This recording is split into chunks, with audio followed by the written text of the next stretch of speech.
বাড়িতে এই পারফেক্ট ডাল ফ্রাই কীভাবে বানাবে সেই রেসিপিটা আজকে তোমাদের সাথে আমি শেয়ার করব, যেটা জিরা রাইস বলো বা নান, রুটি যে কোনো কিছুর সাথেই খেতে অসাধারণ লাগে।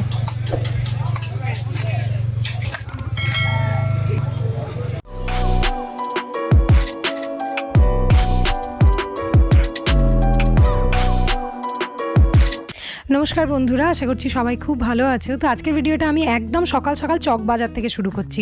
চক বাজারে গেছিলাম সবজি কেনার জন্য, কেননা আজকে আমাদের রান্না আছে। তো সেই জন্য সবজি তো জানোই আমাদের রেফ্রিজারেটর নেই, সেই জন্য যেদিন যা হয় সেদিন সেটা আমরা কিনে নিয়েছে, ফ্রেশ রান্না করি। তো হঠাৎ করে চোখ চলে গেল এই তাল শাঁসের দিকে। তো মনে হলো যে কয়েকটা তাল শাঁস আমি ফটাফট কিনে নিই, কারণ বাড়ির সবাই তাল শাঁস খেতে খুব ভালোবাসে। আর সিজনাল এই জিনিসগুলো একবার বাজারে এলে সঙ্গে সঙ্গে কিনে নেওয়াই ভালো, কারণ 2-3 দিন থাকার পরে আর তোমরা দেখবে পাবে না। আর এত নরম তাল শাঁস খেতে খুব ভালো লাগে। তারপরে চলে এসেছিলাম মাংস কেনার জন্য। তো চিকেন কিনছি, আজকে হবে বাটার চিকেন রেসিপি আগের দিন শেয়ার করেছি, তোমরা যারা দেখোনি তারা এখনই গিয়ে দেখে নিতে পারো। তারপর বাড়িতে চলে এসেছি, এসে পর আমি ডালটাকে ভিজিয়ে রেখেছি। ডালটাকে 4 থেকে 5 ঘন্টা ভিজিয়ে রাখলেই হবে, এটা অড়হর ডাল। তো এটাকে ভালো করে ধুয়ে আমি ভিজিয়ে নিয়েছিলাম। এবার জলটা ছেঁকে নিয়ে একটা প্রেশার কুকারে দিয়ে দিলাম। প্রেশার কুকারে দেওয়ার পরে ওর মধ্যে ঠান্ডা জল দিয়ে দিচ্ছি। এবার দেবো আমি অল্প একটুখানি সর্ষের তেল দিলে ডালের যে জীবাণুটা থাকে সেটা বেরিয়ে যায়। তারপর এটাকে আমি সিটি লাগিয়ে দেবো। আর সাইডেই আমি বাটার চিকেনের জন্য প্রিপারেশন করছি। বাটার চিকেনের বললে আমি রেসিপিটা এই ভিডিওতে আমি শেয়ার করছি না, আগের দিন যেহেতু আমি প্রপার বাটার চিকেনের রেসিপিটা শেয়ার করেছিলাম। তারপর এই ম্যারিনেশন নর্মাল একদম, এর মধ্যে ওই কাশ্মীরি লাল লঙ্কার গুঁড়ো, মেথি পাতা, দই, সর্ষের তেল সব দিয়ে ভালো করে ম্যারিনেট করে নিয়েছি। এবার ওই আদা রসুন বাটা যা যা লাগে আর কি, তোমরা ভিডিওটা গিয়ে দেখে নিতে পারো।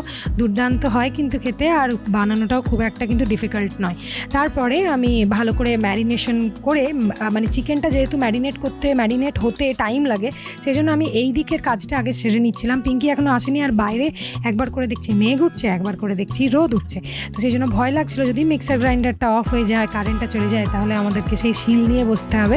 আর অনেকটা রান্না শিলের অতটা মানে প্রসেস করাটাও সম্ভব হবে না, সেই কারণে। তারপর দেখি পিঙ্কি চলে আসার পরে দেখছি যে গ্যাসের সমস্যা হচ্ছে। অ্যাকচুয়ালি গ্যাস নিয়ে এত আমরা ভুগি যে কি বলবো, আমাদের তো ছোট সিলিন্ডার, তুলে আমি বুঝতেও পারি না সিলিন্ডারটা ফাঁকা হয়ে গেছে না ভর্তি আছে।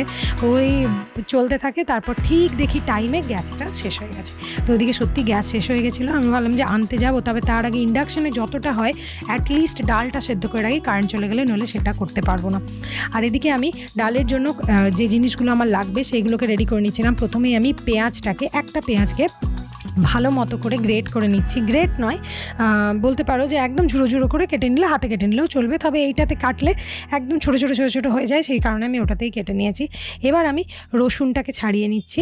রসুনটাকে আর আদাটাকে আর লঙ্কাটাকে আমি কুচি করে নেবো, একদম পেস্ট বানাবো না।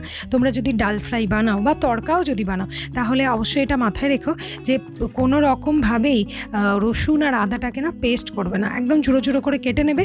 আর প্রথম তেলেই ওইগুলো দেবে, তাহলে কিন্তু এর টেস্টটা দুগুণ হয়ে যায়। এবার সর্ষের তেল দিয়ে তার মধ্যে আমি দিয়ে দিলাম জিরে, 2 ছোটো এলাচ, অল্প লং, আর দিয়ে দিলাম অল্প একটুখানি হিং। এবারে ওই যে আগে থেকে কেটে রেখেছিলাম আদা রসুন আর লঙ্কাটা, ওটা দিয়ে ভালো করে ভেজে নিচ্ছি। এটা কিন্তু ভালো করে ভাজাটা খুব দরকার যদি একদম হোটেলের মতো টেস্টটা চাও তোমরা। এবার আমি যে পেঁয়াজটা কেটে রেখেছিলাম পেঁয়াজটাও দিয়ে দিয়েছি, অল্প নুন দিয়ে দিলাম, আর দিয়ে দিলাম অল্প একটুখানি হলুদ। ভালো করে নাড়াচাড়া করে নিচ্ছি, পেঁয়াজটা একদম ট্রান্সলুসেন্ট হয়ে যাবে।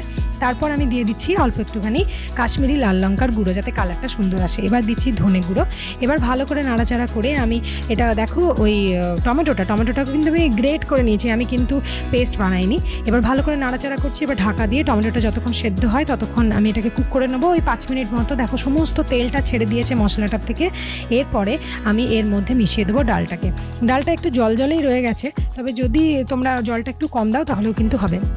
এবার ভালো মতো করে ডালটাকে আমি মিশিয়ে নিচ্ছি। ডালটা কিন্তু এমন সেদ্ধ হয়নি যাতে ডালটা পুরো গলে পাক হয়ে যায়, সেটা হয়নি, একটু গোটা মতো আছে। ওপর থেকে দিয়ে দিলাম গরম মশলা। এবার ভালো করে ঢাকা দিয়ে 5 মিনিট।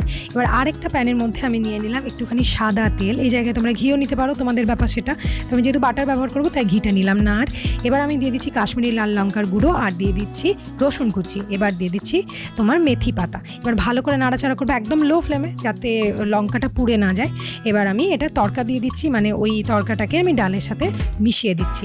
এটা কিন্তু অবশ্যই দিও, এটা দেখবে টেস্টটা দুগুণ বেড়ে যায়। তো ওপর থেকে আমি দিয়ে দিলাম 1 চামচ মতো বাটার, আর যদি ক্রিম থাকে অবশ্যই ক্রিম দিও, আমি ক্রিমটা ব্যবহার করিনি। এবার আমি এর সঙ্গে বানাবো জিরা রাইস। তো জিরা রাইসের রেসিপি আজকে দেখাবো না। তো ওদিকে ডালটা আমার রেডি হয়ে গেছে, আর এদিকে জিরা রাইসের জন্য পিঙ্কি চালটাও ধুয়ে ফেলেছে, আর এদিকে বাটার চিকেনের জন্য চিকেনগুলো ম্যারিনেট হয়ে রয়ে গেছে। এরপর আমরা চিকেনগুলোকে ফ্রাই করে নিচ্ছি, একটা একটা করে চিকেন দিয়ে ফ্রাই করে নেবো। আর তোমরা তো জানো বাটার চিকেন ফ্রাই করার প্রসেসটা 5 মিনিট একদম না নেড়ে চেড়ে রেখে দিতে হয়, তারপর উল্টাতে হয় যাতে একদম তন্দুরি ফ্লেভারটা আসে। আগের দিন তো বলেইছিলাম। এরপরে আমি গ্রেভিটা বানিয়ে নিচ্ছি বাটার চিকেনের, আর এদিকে আমার জিরা রাইসও রেডি হয়ে গেছে। জিরা রাইসটা এবার প্যাক করে দিই, আর ওদিকে আমার ডাল fry ready, butter chicken ready, সমস্ত কিছু আমাদের রেডি হয়ে গেছে। শুধু স্যালাডটা কাটতে বাকি আছে, যেটা পিঙ্কি এক্ষুনি কেটে নেবে। আর এই যে আমরা করছি প্যাকিং।